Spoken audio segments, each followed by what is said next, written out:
নমস্কার বন্ধুরা, কেমন আছো সবাই? আজকের সকালটা শুরু করলাম ভোলে বাবার নাম দিয়ে। তাই সকালে ঘুম থেকে উঠেই স্নান করে চলে গেলাম ঠাকুর ঘরে। তারপর ভোলে বাবাকে ঘি মধু মাখিয়ে দুধ দিয়ে অভিষেক করলাম।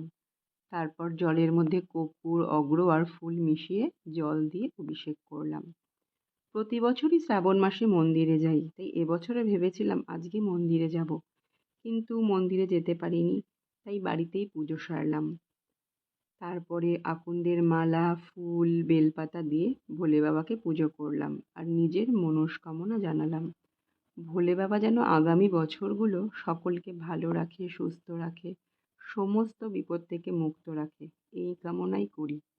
আর আমার ভিডিও যদি তোমাদের ভালো লেগে থাকে তাহলে লাইক, কমেন্ট, শেয়ার করে দিও। আর তোমরা আমার পাশে থেকো। তারপর ভোলে বাবাকে ফল দিয়ে পুজো করলাম। আম, শসা, কলা দিয়ে পুজো করলাম। তারপর ভোলে বাবাকে আসনে তুলে দিলাম আর সমস্ত ঘরের পুজো সেরে নিলাম। তারপরে সমস্ত ঘরের পুজো সেরে উঠে তারপরে আমি উপোস ভাঙলাম। আর আমার ঠাকুর ঘরটা কিরকম লাগছে পুজো করার পর তোমরা কিন্তু ভিডিওতে জানিও। আর সকলে ভালো থেকো, সুস্থ থেকো, এই কামনাই করি।